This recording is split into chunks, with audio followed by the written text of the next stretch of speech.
All right, Ben, it's the middle of the summer, which means that this is the best time to appoint you as the head coach of the Vancouver Canucks. Coach Kuzma, nice to see you here. All right, quickly, I want you to look into your crystal ball and tell me who is in your lineup. Let's start with the first line.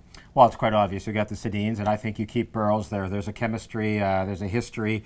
I think they need to spread out their scoring. It's going to be very important. So keep Burrow with the Twins. That's your first line. Okay, and so that means that your second line has really been defined this week. Who is it? It's absolutely Brandon Sutter, your new second line center, with Sven Barchi, who just signed his one-year contract.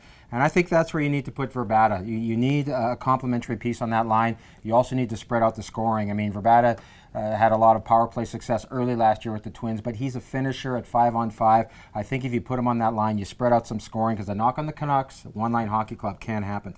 All right, and there are at least a couple of guys there who've scored some goals in the NHL. What about your third line? Yeah, I really like the third line. I mean, that would make Bo Horvat between Chris Higgins and Jannik Hansen. Higgins and Hansen have chemistry that goes back years. And quite honestly, Chris Higgins is the third line player. You know, he's here because he's good in other roles. And if Birchie doesn't pan out on the second line, Higgins might move up again. But I think that's a good third line. Okay, and what about your fourth line? Well, Lyndon Vey bumps down to the fourth line because they've tried him in the middle, they've tried him on the wing.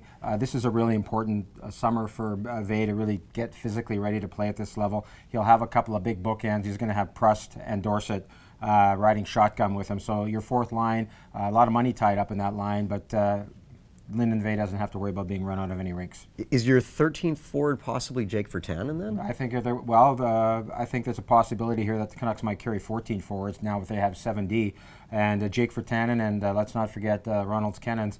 I like those two guys. I think you can work Virtanen into your lineup slowly. You got that 9-game window. If you really want to spread it out, there's always the World Junior. You could really lengthen that thing out. But I think Willie Desjardins has understood that this is a young man's league, and you're better to develop those guys here. All right, finally, why don't you quickly run through your top 3 D pairings for the Canucks? Well, there's no question with Edler and Tanev, you've got guys who are good, and I think that's as good a pairing as I've seen around this conference.